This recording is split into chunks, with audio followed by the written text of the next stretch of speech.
नमस्कार प्रेक्षकांनो, शिवा मालिकेच्या आजच्या भागामध्ये मी आपलं स्वागत करतो आणि त्यामध्ये आता सीताईच्या अंगावरती पाण्याची पिचकारी मारल्यामुळे गाडीवरून उतरत आता सीताई ही शिवा स्टाईलने आता सायलेन्सर समोर आलेली असते। सीताईला त्या विषात बघून आता पान्हा गँगला धक्का बसतो आणि आता पान्हा गँग म्हणते की ही सीताईच आहे ना, तर स्टेफनी म्हणतो हो ही सीताईच आहे। तेवढ्यात आता ते ऐकून आता सायलेन्सर चांगलाच आता डचकलेला असतो। रागाने सीताई आता सायलेन्सरकडे बघू लागते।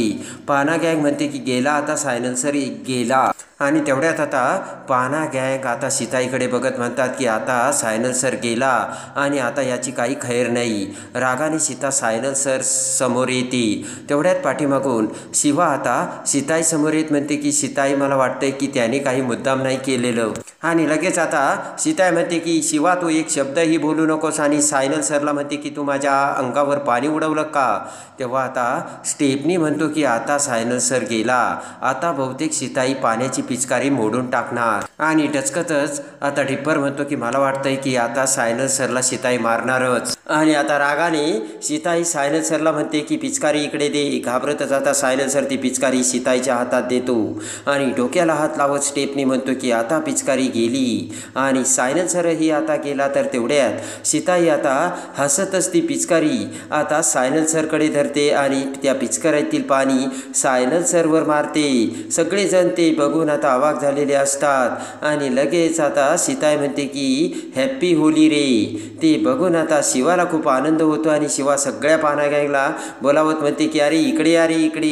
आणि लगेच आता हॅप्पी होली असे करत पान्हा गँग आता सीताई समोर येतात। पुन्हा आता पान्हा गँग म्हणते की शिवा या सीताईच आहेत ना। शिवा म्हणते हो या सीताईच आहेत। आणि तेवढ्यात आता लगेच आता डिप्पर म्हणतो की माझा तर विश्वासच बसत नाही, ह्या सीताई आहेत की त्या सीताई। आणि त्यानंतर आता शिवा खुश होत म्हणते की या त्या सीताई आहेत आणि आज सीताई आपल्यासोबत वेळ घालवायला आल्यात। डोक्याला हात लावत डिप्पर म्हणतो की मला नाही खरं वाटत आणि माझा नाही विश्वास बसत। शिवा म्हणते की खरंच सीताई आपल्या बरोबर वेळ घालवायला आल्यात, तर सीताई सुद्धा तेच सांगते। आणि लगेच आता सीताई म्हणते की म्हणून मी शिवासारखा ड्रेस घालून आली। सायलेन्सर म्हणतो बरोबर आहे, कूल आहे की नाही सांगा या माणसांना काहीच कळत नाही। मी सुद्धा ड्रेस असा घातला तर मलाच बोलायला लागले। पटकन आता स्टेफनी हा सीताईला बसण्यासाठी खुर्ची आणायला जातो तर डिप्पर आता पाणी देतो आणि आता शिवा म्हणते सीताई तुमचे कपडे ओले झालेत, मी कपडे बदलायला देऊ का।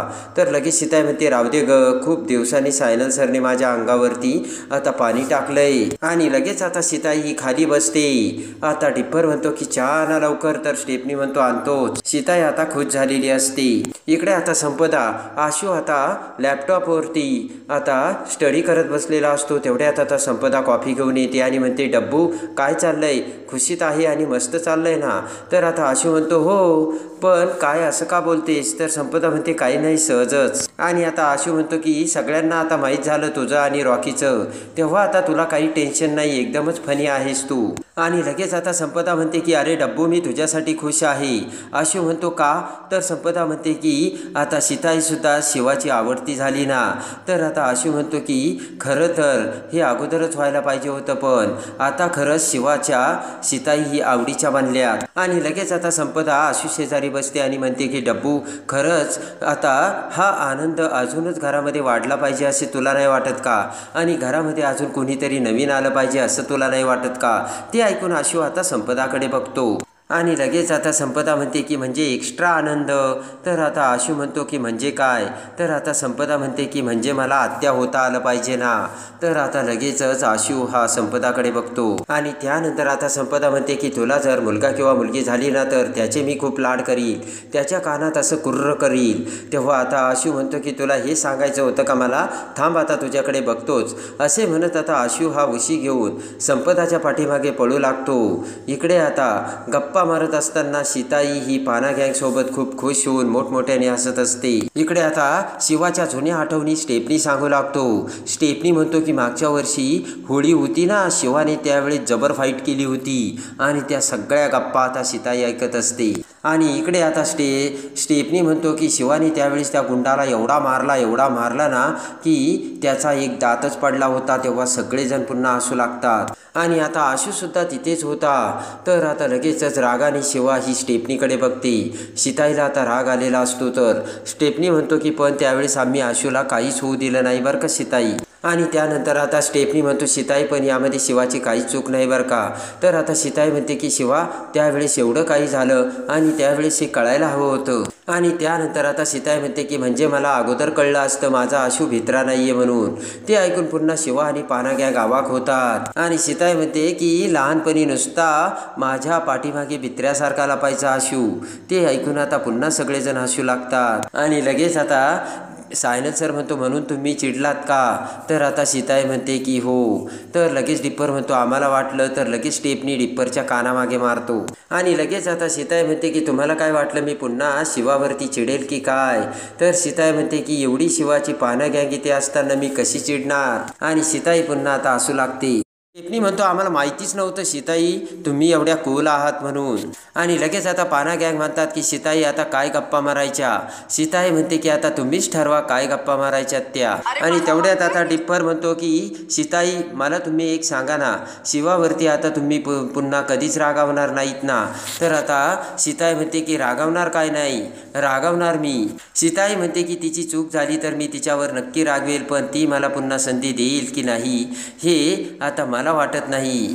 आणि लगेच आता सीताई म्हणते की मग शिवा आहेस तू एक नंबर. तेवढ्यात आता पाना गँग म्हणतात की ए सीताई एक नंबर शिवाला म्हणाल्या. आणि तेवढ्यात आता सायनल सर हा शिट्टी वाजवतो. आणि शिट्टी वाजवताच आता लगेच सीताई म्हणते की अय्या तुम्हाला शिट्टीसुद्धा वाजवता येते का मला नाही येत. तर लगेच आता डिप्पर म्हणतो थांबा मी तुम्हाला शिकवतो. आणि सीताई आता शिट्टी वाजवण्याचा प्रयत्न करू लागते. आणि तोंडात बोटं घालताना देखील आता सीताईला काही शिट्टी वाजवता येत नसते. तेव्हा आता लगेच पाना गँग म्हणते की थांबा आम्ही तुम्हाला होटाने शिट्टी वाजवून दाखवतो. आणि पाना गँग आता होटाने शिट्टी वाजवतात. आणि त्यानंतर आता एक एक जण वेगवेगळ्या प्रकारच्या शिट्ट्या वाजवून दाखवतो. तर आता सीताईला एकही शिट्टी जमत नसते. आणि आता शिवा म्हणते की सीताई तुम्हाला शिट्टी नक्की वाजवता येईल तुम्ही प्रॅक्टिस करा जमेल तुम्हाला. तर आता पाना गँग म्हणते की आम्हाला या ज्या शिट्ट्या वाजवता येतात ना त्या सगळ्या शिवाने शिकवल्या बरं का. तर सीताई खुश होऊन म्हणते की शिवा अगं मग मला शिकव ना. आणि त्यानंतर आता शिवा ही ॲक्टिंग करत म्हणते की दोन बोटे तोंडात घालायची आणि जीभ अशी टाळूला लावायची टाळूला आणि जोराने हवा फुकायची असे म्हणत शिवा शिट्टी वाजवते. आणि आता सीताई शिट्टी वाजवण्याची प्रॅक्टिस करू लागते. तर हळूहळू शिवा म्हणते की तुम्हाला जमेल सीताई जमेल. आणि इकडे आता वंदना आणि माई आजी ह्या कपड्यांच्या घड्या घालत असतात. कावळा आता बाहेर झाडावरती ओरडत असतो. माई आजी म्हणते की या कावळ्याला काय झालं काय माहिती ओरडायला. मला वाटतं आपल्या घरी कुणीतरी पाहुणा येणार आहे वंदे. आणि तेवढ्यात आता पळत पळत चंदन तिथे येतो आणि म्हणतो की आई माई आजी दिव्या कुठे. तर आता लगेच आता माई आजी म्हणते काय केलंय त्या दिव्याने.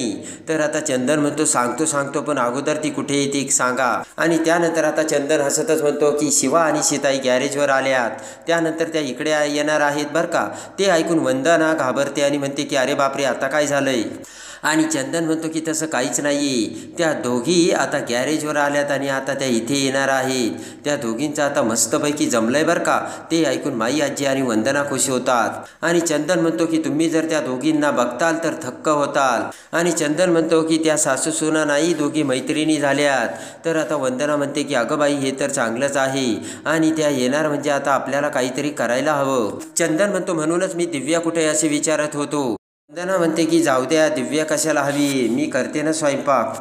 आणि त्यानंतर आता तेवढ्या दिव्या तिथे येते आणि म्हणते कशाला ओरडताय माझ्या नावाने मी कोणासाठी स्वयंपाक करणार नाही माझी आता आरामाची वेळ आहे. आणि कोणीही येतं आणि मी तर मोलकरीनेच आहे आणि खाऊन जातं. ते ऐकून आता माई आजी चंदनला राग येतो. चंदन म्हणतो ठीक आहे दिव्या तू काही काळजी करू नकोस मी तुला मदत करतो. आणि लगेच आता चंदन सीताई वंदनाला म्हणतो की तुम्ही तुमचं काम पटापट आवरून घ्या. तर दिव्या रागाने आतमध्ये जाते. आणि इकडे आता शिवाच्या काकाला बघत बघत त्याचा शोध घेत अखेर कीर्ती आणि सुहास हे जगदीशच्या घरी आलेले असतात. दरवाजात उभा राहत आता सुहास जगदीशला हाक मारतो. तेवढ्यात आता जगदीशची बायको तिथे येते आणि त्यांना बघतेच म्हणते की तुम्ही इथे. तर आता कीर्ती म्हणते हो हा माझा नवरा सुहास आणि मी आता आशूची बहीण कीर्ती. तेच आता जगदीशची बायको म्हणते, मी तुम्हाला ओळखते, अहो मंगळागौरीत नव्हतो का भेटलो आपण? तर कीर्ती म्हणते, अच्छा तुमच्या ते लक्षात आहे तर. आणि लगेच आता सुहास म्हणतो की बरं जगदीश नाही आहे का घरात? आता डचकतच त्याची बायको म्हणते, नाही ते कुठेतरी बाहेर गेलेत. तर लगेच सुहास म्हणतो की बरं जाऊ दे, आम्ही त्यांची मदत करायला चालू होतो. आणि लगेच आता ती जगदीशची बायको म्हणते की ते घरात नाही आहेत आणि कसली मदत, तुम्ही शिवाला सुद्धा सांगा. कीर्ती म्हणते की अहो तुम्ही ऐकून तर घ्या, तुम्हाला शिवाचा प्रॉब्लेम आहे ना, आम्हाला सुद्धा प्रॉब्लेम आहे. आणि कीर्ती म्हणते की शिवा आम्हाला त्या आमच्या घरामध्ये नको आहे, आणि मागच्या वेळेस जे लग्न मोडलं होतं ना ते सुद्धा आम्हीच मोडलं होतं. ते ऐकून जगदीशच्या बायकोला धक्का बसतो. आणि कीर्ती म्हणते की तुम्हाला सुद्धा हेच हवं आहे ना, माहिती आहे आम्हाला. सुहास म्हणतो की तुमच्या लक्षात येत आहे ना. तर जगदीशची बायको खाली मान घालते आणि सुहास म्हणतो शत्रूचा शत्रू तो आपला मित्र. तर आता जगदीशची बायको मान हलवते. ती थोडीशी आता घाबरल्यागत झालेली असते. आणि आता जगदीशची बायको म्हणते की अहो आम्ही आता एकदमच घाबरतोय, हे जरा सुद्धा घरामध्ये थांबत नाही त्या मुलीची, यांनी खूप धास्ती घेतली आणि अगदी ती मोठ्या गुंडासारखी वागते. स्वतःच्याच घरात आम्हाला गुंडासारखं राहावं लागतं, आणि तुमचा हा जर प्रॉब्लेम सॉल्व्ह करायचा असेल तर फक्त जगदीशची भेट होणं गरजेचं असल्याचे सुहास आता त्याच्या बायकोला बोलतो. आणि आता सुहास म्हणतो की तुम्हाला असं वाटतं ना की जगदीशला या घरात लपून राहावं लागतं, लपून यावं लागतं, पण आता शिवाला ज्या वस्तीत यायला चोरून लपून छपून यावं लागेल, समजलं का तुम्हाला? आणि कीर्ती म्हणते बरं तुम्हाला जर या अडचणीतून बाहेर पडायचं असेल ना तर आम्हाला नक्की कळवा, येतो बरं का आम्ही. आणि इकडे आता सीता आणि शिवा घरी येणार म्हणून चंदन, वंदना आणि आता माई आजी सगळं घर आवरत असतात. आणि त्यानंतर आता सगळी आवरासावर चालू असतानाच आता सीताई ही शिवाला घेऊन दरवाजात येते आणि मोठ्या स्टाईलने दरवाजावर हात देऊन उभा राहत म्हणते, येऊ का आतमध्ये? सगळेजण आता सीताईला बघतात आणि सीताईची ती स्टाईल बघून, शिवा आणि सीताईंनी एकच ड्रेस घातलेला बघून माई आजी वंदनाला मोठा धक्का बसलेला असतो. आणि लगेच आता सीताई ही शिवाकडे बघते आणि शिवाला खुणावत आतमध्ये येते. तर आता शिवा म्हणते की कसा वाटला सीताईचा धमाका? ते आता सीताईचा वेश बघून आता बोट करत माई आजी म्हणते की एकदम भारी, आणि एवढा बदल मला तर विश्वास बसत नाही, बदल झाला पण तो एवढा, असे म्हणत आता माई आजी हसू लागते. आणि लगेच आता वंदना सीताईकडे बघते आणि म्हणते की अहो सीताई, माझा तर माझ्या डोळ्यांवर विश्वासच बसत नाही, हे सगळं खरं आहे की खोटं? पटकन आता सीताई ही वंदनाला चिमटा काढते. आणि आता लगेच दिव्या आता किचनमधून बाहेर सीताईकडे बघते आणि सीताईचा तो वेश बघून दिव्याला हसू येतं. तर इकडे आता सीताई म्हणते की जरा हे पचवणं कठीणच आहे बरं का. सीताई म्हणते की मी जेव्हा आरशात बघितलं तेव्हा मला स्वतःच हसू आलं आणि माझा सुद्धा विश्वास नव्हता बसला. आणि लगेच आता माई आजी म्हणते की मी तुम्हाला एक सांगू का? सांगायला कशाला पाहिजे, मी आलीच, असे म्हणत माई आजी किचनमध्ये जाते. आणि पटकन आता माई आजी ही भाकरीचा तुकडा घेऊन येते आणि प्रेमाने सीताई आणि शिवाची दृष्ट काढते. आणि लगेच आता वंदना सीताई आणि शिवाला बसावयास सांगते.